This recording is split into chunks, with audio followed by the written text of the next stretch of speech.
దేవునికి స్తోత్రం. మన ధైర్యము, ఆధారము, విజయము, స్వార్థమెరుగని సాత్వికుడైన యేసుక్రీస్తు పరిశుద్ధ నామంలో మా హృదయపూర్వకమైన ఎల్రోయి వందనములు. ఈరోజు దేవుని వాగ్దానం గలతీయులకు రాసిన పత్రిక 5వ అధ్యాయము 16వ వాక్యం. ఆత్మానుసారంగా నడుచుకొనుడి, అప్పుడు మీరు శరీరేచ్ఛను నెరవేర్చరు.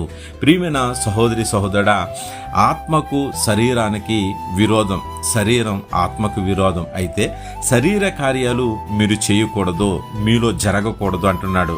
శరీర కార్యాలు ఏమిటంటే జారత్వము, అలాగే అపవిత్రము, వ్యభిచారము, కక్షలు, ద్వేషములు, క్రూరత్వములు, అలాగే విగ్రహారాధన, ఇట్టి వాటిని మీరు చేయకూడదు. ఎందుకంటే మీ ఆత్మను ఆర్పేస్తుంది.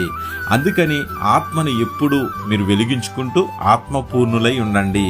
ఆత్మ సిద్ధముగా ఉంటుంది, కానీ శరీరం మాత్రం విశ్వాసులకు బలహీనమైపోతుంది. కాబట్టి ఆత్మ చేత శరీర క్రియలను చంపిన ఎడల మీరు దేవునిలో జీవిస్తావు. కాబట్టి ఆత్మానుసారులు ఎలా ఉంటారు?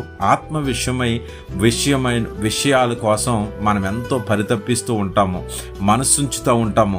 అందుకే దేవుని ఆత్మ చేత ఎందరో నడిపింపడతామో అందరూ దేవుని కుమారులుగా ఉండటానికి దేవుడు నిశ్చయిస్తాడు, బలపరుస్తాడు, పరిశుద్ధాత్మతో నింపుతాడు.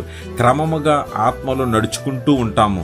నా ఆత్మ నీ చేతికి అప్పగించుకోవాలి దేవా, నా ఆత్మ నీతో జీవించాలన్న ఒక ఆశతోటి ఆత్మానుసారమైన మనసు జీవమును సమాధానమునై ఉన్నది. కాబట్టి మనం అనేక మందికి జీవ మార్గం చూపిస్తాం. అనేక మందికి నేనే మార్గము, సత్యము, జీవమైనటువంటి యేసుక్రీస్తు మార్గాన్ని చూపిస్తాం.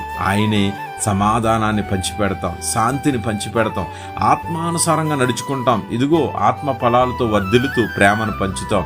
అనేక మందికి మాదిరిగా నిలబడతాం. అనేక మందికి మనం సాత్వికులుగా నిలబడి అన్ని యేసయ్య మార్గాన్ని ప్రకటిస్తూ ఉంటాం. కాబట్టి అది శరీర క్రియను చంపండి, ఆత్మను వెలిగించుకోండి, ఆయన రాజ్యం చేరండి. అట్టి కృప దేవుడు మనందరికీ అనుగ్రహించును గాక.